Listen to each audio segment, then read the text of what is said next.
قرآن مجید نے نا نبی کریم علیہ السلام کی مجلس مبارکہ کے آداب بیان کیے۔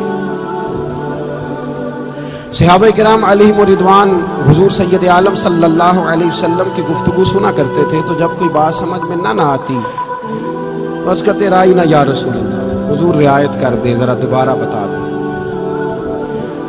یہودیوں کی زبان میں اس لفظ کو ذرا کھینچ کے پڑھا جاتا تھا تو اس کا معاذ اللہ معنی بنتا تھا اے ہمارے چرواہے۔ اگرچہ صحابہ کی نیت نہیں تھی، لیکن یہودی اس لفظ کے پیچھے چھپ کے نا حضور کی بے ادبی کرتے تھے۔ اللہ تبارک و تعالیٰ نے نا یہ لفظ کہنے سے ہی صحابہ کو منع کر دیا۔ توجہ ہے میری بات پر؟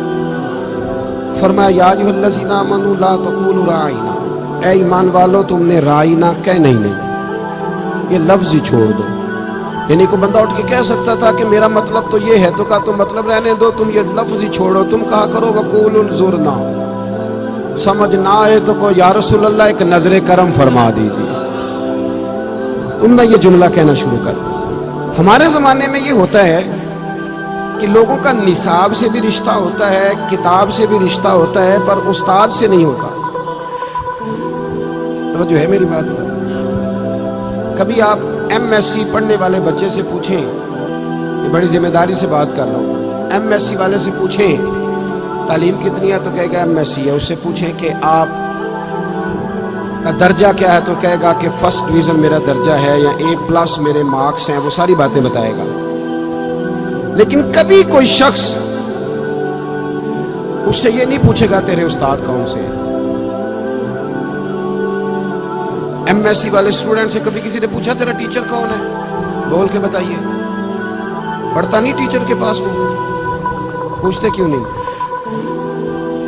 انجینئر آپ کے سامنے انجینئرنگ کی ڈگری لے کے آیا ہے، اس نے ڈگری رکھی ہے، اور اب تو 6 لاکھ روپیہ نقشہ بنانے کا لیتا ہے انجینئر، صرف نقشے کا، اور بلڈنگ زیادہ مضبوط ہو تو میں نے سنا ہے کروڑ روپیہ صرف نقشہ بنانے والا لیتا ہے، ڈیزائن کر کے دینے کا۔ اتنا مہنگا بھائی تیرا ریٹ ہے، ڈگری بھی تیری ٹھیک ہے، تجربہ بھی تیرا اچھا ہے، کبھی کسی نے پوچھا تیرا استاد کون ہے؟ بولے پروفیسر صاحب سے کسی نے پوچھا ہو؟ لیکن کوئی عالم کسی مسجد میں جب بھی خطبہ جمعہ دیتا ہے وہ بھلے بتا دے کہ میں نے تنظیم المدارس کے سارے امتحانات دیے ہیں، دورہ حدیث کیا ہے، پھر بھی لوگ اس سے پوچھتے ہیں آپ کا استاد کون ہے؟ یہ سمجھو نا اس بات کو، یہ دین روحانیت ایک ایسی چیز ہے کہ صرف نصاب اور کتاب سے کام نہیں چلے گا، آپ کو استاد کا نام بھی بتانا پڑے گا، آپ کو اپنے استاد اور شیخ کا نام بھی، یہ ضروری بات ہے، اس کے بغیر کام نہیں چلے گا۔ اس لیے کہ یہ جو دین ہے نا، دین یہ آتا ہی نسبت کی برکت سے ہے۔ جو آدمی حدیث روایت کرتا ہے نا، آج بھی اس کو اپنی سند بتانی پڑتی ہے۔ اسماء الرجال کا ایک پورا مرتب علم ہے ہمارے علم حدیث کے اندر، کہ آپ کو بتائیں گے آپ نے حدیث کہاں سے لی، اور پھر جس سے لی اس کا تعارف بھی کرائیں گے، پھر یہ ثابت کریں گے آپ کہ آپ کی اس سے ملاقات بھی ہوئی کہ نہیں ہوئی، اور پھر اس کے عادل اور ثقہ ہونے پر دلائل بھی دیے جائیں گے۔ میں تو اس کا ترجمہ یہ کرتا ہوں کہ جس استاد سے آپ نے حدیث لی، آپ کو اس کی شان بھی بتانی ہے، اس کی آپ کو عظمت بھی بیان کرنی ہے۔ تو مجلس کا معنی صرف یہ نہیں ہے کہ آپ استاد کے سامنے بیٹھے ہیں تو آپ کہیں میں نے سبق پڑھنا ہے، تعلیم میری مکمل ہو گئی، اب میرا استاد سے رشتہ ختم ہو گیا۔ قرآن مجید نے نبی کریم کے آداب بیان کیے، فرمایا یہ نہیں ہوگا کہ تم میرے محبوب سے قرآن و سنت سیکھو اور چلے جاؤ، تم نے رسول کریم کی ذات سے رشتہ بنا کے رکھنا ہے، اور چونکہ دین مصطفیٰ سے لینا ہے، دین نبی کریم سے لینا ہے، لہذا اس مجلس میں جب بیٹھنا ہے تو اس کے آداب کا بھی خیال کرنا ہے، تم نے لفظوں کے چناؤ کا بھی خیال کرنا ہے، حروف کی ترتیب کا بھی خیال کرنا ہے، تمہارا اپنے استاد سے شیخ سے رشتہ جڑا ہوا ہونا چاہیے۔ اس لیے کہیں بھی نبی کریم نے صحابہ سے نہیں کہا تھا کہ مجھے کہا کرو فدا کا ابی و امی یا رسول، کہا تھا کہیں حضور نے؟ بولیے تو صحابہ نے یہ جملہ کہاں سے لیا، یہ فکرہ انہوں نے کہاں سے لیا؟ اللہ تعالیٰ آپ کو جزائے خیر دے دی، میرا انعام کافی ہو گیا یہاں پہنچنے کا۔ اب بزرگ بے شک چیزیں اپنے پاس رکھیں اور میری بات سنیں۔ عزیز دوستو، کہاں سے لیا صحابہ نے یہ لفظ، کہاں سے لیا؟ وہ نا حضور کی محفل کے آداب جان گئے تھے. یعنی جب آپ کسی کو یہ کہتے ہیں نا کہ میرا باپ بھی قربان ہو اور میری ماں بھی قربان ہو, میرا دل بھی قربان ہو اور میری روح بھی آپ پہ, تو جب اتنی چیزیں آپ قربان کرتے ہیں تو پھر بتائیے جب آپ اس سے کوئی فیض لیتے ہیں تو اس فیض کا کمال کیا ہوتا ہے, پھر ان کے جملوں کا اثر کیا ہوتا ہے. جب آپ کا ذات سے رشتہ مضبوط ہوتا ہے تو پھر بات پر عمل کرنا بھی آسان ہوتا ہے. اس لیے شیخ سے, استاد سے ہمارے بزرگوں کے رشتے کبھی ٹوٹا نہیں کرتے تھے. ہم نے دیکھا ہے کہ بزرگ بوڑھے ہو جاتے لیکن عید آتی نا, مجھے بتائیے استاد صاحب سارا سال اپنے گھر سے روٹی نہیں کھاتے کہ شاگرد دے کے آتے ہیں؟ اتنے مجھے لگتا ہے کوئی ہے مسئلہ ہے جناب, آپ سارا سال بھیجتے ہیں اس لیے ہاں نہ نہیں کرتے. استاد صاحب اپنے خرچے پہ گزارا کرتے ہیں کہ ہر مہینے شاگرد خرچہ دیتے ہیں؟ بول تو دیں یار. نہیں یہ تو مجھے بلوانا ہی پڑے گا اس لیے کہ شک پڑ گیا مسئلے میں. استاد اپنا ہی خرچہ کرتے, لیکن ہمارے بزرگوں کا طریقہ تھا. وہ کیا تھا کہ سال کے بعد عید آتی نا, بالکل روایتی سا سادہ سا انداز, ایک توڑا چاولوں کا پکڑتے, 2-1 کلو چینی لیتے, 200-400 روپیہ لیتے, ایک جوڑا لیتے اور ہر سال عید پہ استاد کے گھر جاتے. کہتے یہ نذرانہ ہے. کیا خیال ہے آپ کا؟ وہ سارا سال استاد نے وہی چاول کھانے, 2 کلو چینی پہ گزارا ہونا ہے, ایک جوڑے پہ سارا سال گزرے گا. اللہ بڑا نوازتا ہے دینداروں کو. پر یہ جو رشتہ تھا نا, یہ استاد اور شاگرد کا تعلق بیان کرتا تھا. یہ تعلق بناتے تھے, یہ چیزیں قریب کرتی. پھر سال کے بعد اگر وہاں عرس ہے, مزار پہ جانا ہے, آپ ناراض نہ ہونا, میرا شکوہ ہے دین سیکھنے والے لوگوں سے کہ عام دنیا دار آدمی مرید ہوتا ہے تو وہ دلچسپی زیادہ کرتا ہے. میرا شکوہ ہے, عام دنیا دار آدمی کسی عالم کا شاگرد ہو جائے یا مرید ہو جائے تو اس کی عقیدت مندی کا معیار اور ہوتا ہے, لیکن دیندار کہلانے والے, سندیں لینے والے اور بہت سارے رشتے اپنے بتانے والے, اپنے حلقہ احباب میں بیٹھنے والے, ان کا مزاج اور معیار وہ نہیں ہوتا. یہ ہونا چاہیے. قرآن کریم نے ہمیں یہ نہیں حکم دیا کہ بس ٹھیک ہے حضور سے دین سیکھو اور چلے جاؤ. فرمایا اس رشتے کو مضبوطی کے ساتھ تھام کے رکھو, اس مجلس کے آداب کا خیال کرو, محبوب کریم کی رضا کو پیش نظر رکھو. اور جب حضور نے کہہ دیا کہ یہ عالم میرا جانشین ہے تو پھر اس کا بھی خیال کرو. ہمیں نہ کئی دفعہ ہمارے کان میں کوئی آ کے کہہ دیتا ہے کہ استاد جی کو تو طریقہ ہی نہیں آیا کام کرنے کا, تیری تو شہرت زیادہ ہے, یہ تو لوگ زیادہ جانتے ہیں. تو وہ ایسی پکی بات ہمارے دل میں بیٹھ جاتی ہے کہ پھر اسی پہ پہرا دیتے ہیں ساری زندگی. پھر جناب اسی پہ نا ہم ساری زندگی پیچھے پیچھے ہٹ کے. ایک صاحب سے میں نے ایک دفعہ کہا تو جاتا کیوں نہیں پیر خانے؟ تو حضرت صاحب کے بچے جو ہے نا وہ آپس میں لڑائی بڑی کرتے ہیں. میں نے کہا وہ آپ کی بیوی کے بھائی بھی بڑا لڑتے ہیں تو سسرال جانا چھوڑ دیا ہے؟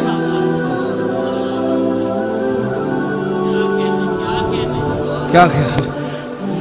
بیوی کے بھائی لڑتے ہیں آپس میں کہ نہیں؟ ایک دفعہ انکار کرو نا, جرت کرو گھر میں بیٹھنے کہ میں نے آج کے بعد نہیں جانا. وہ لڑتے بڑا ہیں, عجیب بہانہ ہے نا. اور وہاں اگر شادی آ جائے نا کسی کی تو کم از کم خرچہ لاکھ روپیہ ہوتا ہے, سسرال میں شادی آ جائے. اور یہاں بہانہ کر کے بیٹھ جاتے ہیں بھی میں نہیں جاتا, وہاں تو مسائل بڑے بن گئے. اپنا تعلق مضبوط کریں, اپنے بزرگوں کے ساتھ اپنے رشتے جوڑیں. آپ دیکھیں غیر کہاں کہاں کی سندیں بیان کر رہے ہیں, وہ کہاں کہاں ان لوگوں کو اٹھا کے لے گئے ہیں جن کا وقت بے ادبیوں میں گزرا تھا. اور ہم کیا کرتے ہیں؟ آپ یقین کریں جس دور میں ہمارا کوئی عالم ہے وہ بیچارہ متنازع بن گیا.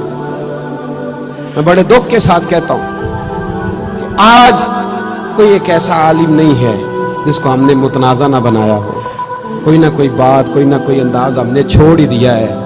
کیا دیکھے جا رہے ہیں ہم آنے والی نسل کو؟ کوئی شخص ہی اچھا نہیں تھا معاذ اللہ, کوئی ٹھیک نہیں تھا. اور جو بزرگ گزر گئے ابھی ماضی قریب میں, ان کا ہم نے ذکر کبھی نہیں کیا, نہ ہمارے خطبوں میں, نہ ہماری تقریروں میں, نہ ہمارے کبھی لب و لہجے میں.